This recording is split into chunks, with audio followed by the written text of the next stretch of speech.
The Wolf Queen, Book 4, by Wogan Jarth. From the pen of the 1st century 3rd Era sage Mordecai. 3rd Era 109. 10 years after being crowned Emperor of Tamriel, Antiochus Septim had impressed his subjects with little but the enormity of his lust for carnal pleasures. By his second wife, Drusilla, he had a daughter in the year 104, who he named Kintyra, after his great-great-great-grandaunt, the Empress. Enormously fat and marked by every venereal disease known to the healers, Antiochus spent little time on politics. His siblings, by marked contrast, excelled in this field. Magnus had married Helena, the Cyrodiil queen of Lilmoth, the Argonian priest-king having been executed and was representing the imperial interests in Blackmarsh admirably. Sepphoris and his wife Bianchi were ruling the Hammerfell kingdom of Gillane with a healthy brood of children. But no one was more politically active than Potema, the wolf queen of the Skyrim kingdom of solitude. 9 years after the death of her husband, King Mantiarco, Potema still ruled as regent for her young son Uriel. Their court had become very fashionable, particularly for rulers who had a grudge to bear against the emperor. All the kings of Skyrim visited Castle Solitude regularly, and over the years emissaries from the lands of Morrowind and High Rock did as well. Some guests came from even farther away. 3rd Era 110. Potema stood at the harbour and watched the boat from Pyandania arrive. Against the grey breaking waves where she had seen so many vessels of Tamrielic manufacture, it looked less than exotic. Insectoid, certainly, with its membranous sails and rugged chitin hull, but she had seen similar, if not identical, seacraft in Morrowind. No, if not for the flag, which was markedly alien, she would not have picked out the ship from the others in the harbour. As the salty mist ballooned around her, she held out her hand in welcome to the visitors from another island empire. The men aboard were not merely pale, they were entirely colourless, as if their flesh were made of some white, limpid jelly. But she had been forewarned. At the arrival of the king and his translator, she looked directly into their blank eyes and offered her hand. The king made noises. "His great majesty, King Orgnum," said the translator, haltingly, "expresses his delight at your beauty. He thanks you for giving him refuge from these dangerous seas." "You speak Cyrodiilic very well," said Potema. "I am fluent in the languages of 4 continents," said the translator. "I can speak to the denizens of my own country, Pyandania, as well as those of Atmora, Akavir, and here in Tamriel. Yours is the easiest, actually. I was looking forward to this voyage." "Please tell His Highness that he is welcome here, and that I am entirely at his disposal," said Potema, smiling. Then she added, "You understand the context, that I am just being polite?" "Of course," said the translator, and then made several noises at the king, which the king reacted to with a smile. While they conversed, Potema looked up the dock and saw the now familiar grey cloaks watching her while they spoke with Levlet, Antiochus's man, the Sigic order from the Somerset Isle. Very bothersome. "My diplomatic emissary, Lord Vaucan, will show you to your rooms," said Potema. "Unfortunately, I have some other guests as well who require my attention. I hope your Great Majesty understands." His Great Majesty, King Orgnum, did understand, and Potema made arrangements to dine with the Pyandanians that evening. Meeting with the Sigic order required all of her concentration. She dressed in her simplest black and gold robe and went to her stateroom to prepare. Her son, Uriel, was on the throne, playing with his pet Jugat. "Good morning, Mum." "Good morning, darling," said Potema, lifting her son in the air with feigned strain. "Talos, but you're heavy. I don't think I've ever carried such a heavy 10-year-old. "That's probably because I'm 11, said Uriel, perfectly aware of his mother's tricks. And you're going to say that as an 11-year-old, I should probably be with my tutor. I was fanatical about studying at your age, said Potema. I am king, said Uriel petulantly. But don't be satisfied with that, said Potema.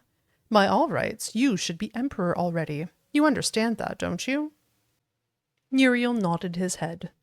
Potema took a moment to marvel at his likeness to the portraits of Tiber Septim. The same ruthless brow and powerful chin. When he was older and lost his baby fat, he'd be a splitting image of his great-great-great-great-great-granduncle. Behind her, she heard the door opening and an usher bringing in several grey cloaks. She stiffened slightly, and Uriel, on cue, jumped down from the throne and left the stateroom, pausing to greet the most important of the Sijiks. Good morning, Master Iakesis, he said, enunciating each syllable with a regal accent that made Potema's heart soar. I hope your accommodations at Castle Solitude meet with your approval.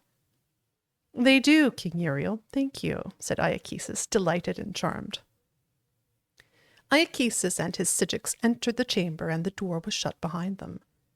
Potema sat only for a moment on the throne before stepping off the dais and greeting her guests.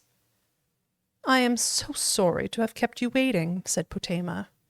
To think that you sailed all the way from the Somerset Isles, and I should keep you waiting any longer. You must forgive me.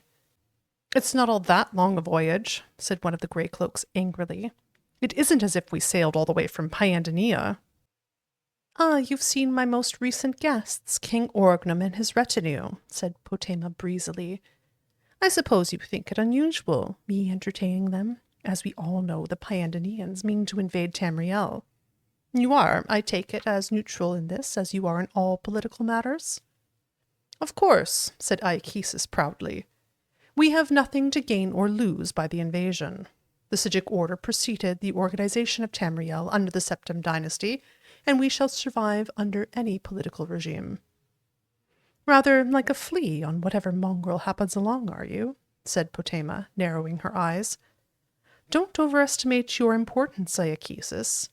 Your order's child, the Mages Guild, has twice the power you have, and they are entirely on my side. We are in the process of making an agreement with King Orgnum.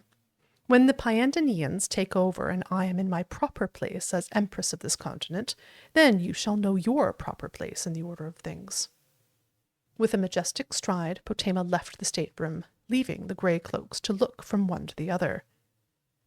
We must speak to Lord Levlet, said one of the grey cloaks. Yes, said Iakesis. Perhaps we should. Levlet was quickly found at his usual place at the Moon and Nausea Tavern. As the three grey cloaks entered, led by Iakesis, the smoke and the noise seemed to die in their path. Even the smell of tobacco and flint dissipated in their wake. He rose and then escorted them to a small room upstairs. You've reconsidered, said Levlet with a broad smile. Your emperor, said Iakesis, and then corrected himself. Our emperor originally asked for our support in defending the west coast of Tamriel from the Pyandanian fleet in return for 12 million gold pieces. We offered our services at 50. Upon reflection on the dangers that a Pyandanian invasion would have, we accept his earlier offer. The Mages Guild is generously, perhaps for as low 10 million gold pieces, said Iakesis quickly. Over the course of dinner, Potema promised King Orgnum through the interpreter to lead an insurrection against her brother. She was delighted to discover that her capacity for lying worked in many different cultures. Potema shared her bed that night with King Orgnum, as it seemed the polite and diplomatic thing to do. As it turned out, he was one of the better lovers she had ever had.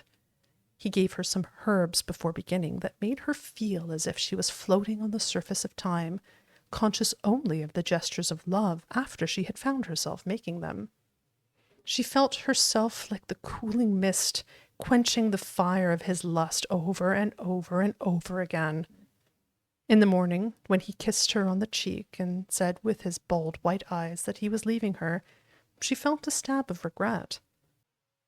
The ship left harbour that morning, en route to the Somerset Isles and the imminent invasions.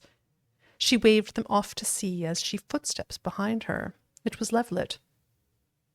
"They will do it for 8 million, your highness," he said.